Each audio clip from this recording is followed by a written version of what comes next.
The year, the Auditor General's report showed that non-compliance with key governance laws was at its highest since 2012-2013.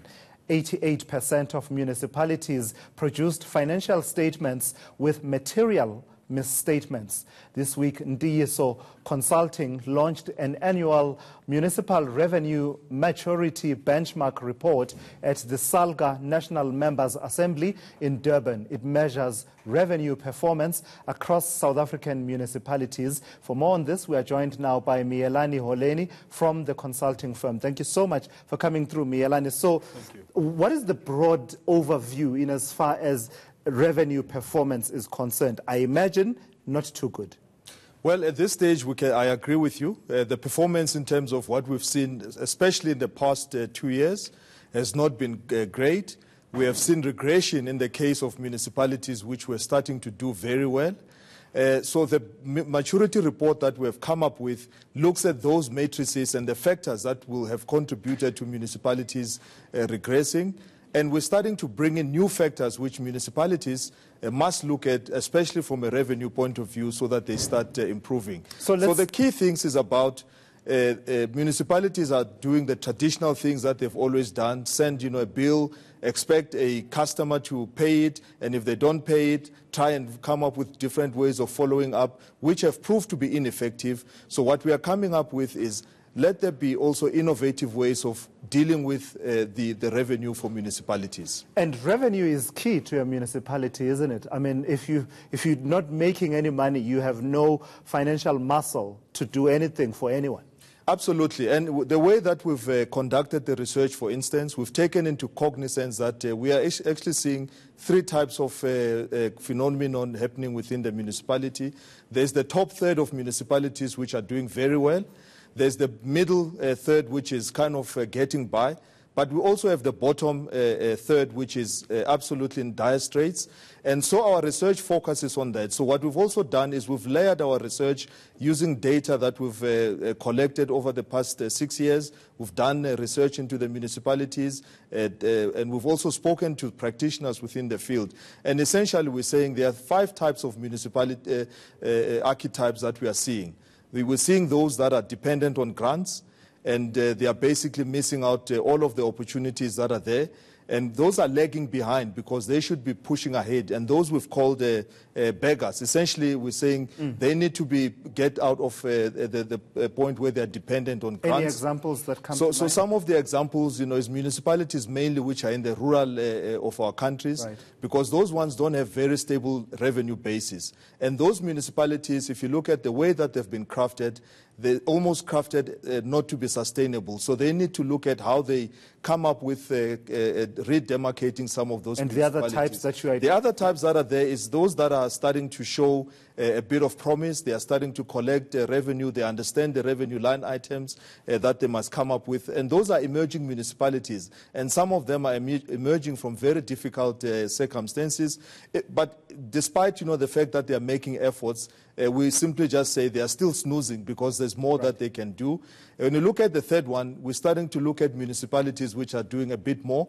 They are hustling. They are doing various things. They are calling service providers to come and help them to do various things. And those ones are developing themselves. And those are ones that would fall in the middle third. Because of time, let me push you to talk to me about those municipalities that are doing well in collecting revenue. What do they do right? Those municipalities are innovating. They are using technology.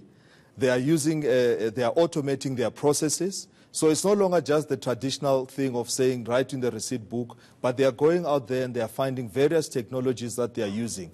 To give you an example, one of the municipalities, Ekurhuleni Metro, has field service management services where they have digital gadgets. When they deliver final demands, those final demands are captured. They are logged. You can see a GPS coordinate. You can see a photograph of the property within there. City of Tshwane does, it's the same as well, and so on. So those are the municipalities that are moving forward, and others are even embracing new technologies. For instance, the other thing that we're launching at the SALGA NMA was the Municipal Virtual Teller Machine. So that reduces the functions that are being done within a municipality to a virtual teller machine, where customers can go and interact with that virtual teller machine, be able to pay, be able to print a statement, and so on. So those are municipalities which are embracing the fourth industrial revolution. In this mix, how key is an issue such as billing, which municipalities no less than Johannesburg, at some point or another have battled with? So billing is absolutely key. And if we look at where it falls in, is we classify it under what we call analytics. So what we've seen, even the best of the municipalities, the things that they are not using or taking advantage of is customer centricity, as well as the revenue analytics. And within there, we believe that if revenue analytics were being taken seriously, they would reduce a lot of the billing errors, would reduce a lot of the bills being sent to the wrong people. In your experience, do municipalities have the expertise and the capacity needed to deal with issues to do with revenue generation? Absolutely. And those municipalities that are in the fourth category, which are optimizing, they are showing a lot of capacity. And they are seeking help. There are those that are sitting back and not seeking help. So we believe that, the ultimate where municipalities can be, if you look at the big cities, and there's no reason why they can't be the likes of City of Johannesburg and the other metros around the country, they can absolutely find themselves in a position where they are superheroes. And that is the final category that we are showing, because they have the budgets, they have the capacity, they have the intelligent people, they have the ability to put specifications together, they have the systems. So in essence, they have all the ingredients that they can tap into to come up with excellent processes. Just out of interest then, and as a final question, did you look at what the municipalities then do with that revenue, how they then manage it once it's collected? And in essence, that is exactly that, because once you collect the revenue, there's also the expenditure side, which must be managed very tightly.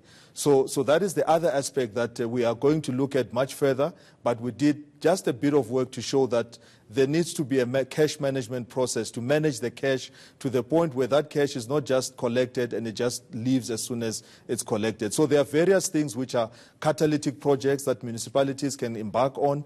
They can look at how they bring in new projects which are going to sustain revenue. They can increase their coverage where they can go into broadband in partnerships with the telcos so that they can add the sixth item on their bill, which may be selling of data. So those are the various things that municipalities can do. That's an interesting concept. Are the municipalities doing that, selling of data? Well, at this stage, no, but we know that there's free Wi-Fi. So as long as there's free Wi-Fi, there's nothing that would prevent any of the municipalities to raise their hands and be able to sell data as part of the offering. All right, thank you so much for coming through. Miyelani Holeni from the organization Ntiyiso Consulting, sharing his insights there with us about revenue collection and enhancement at a local government level.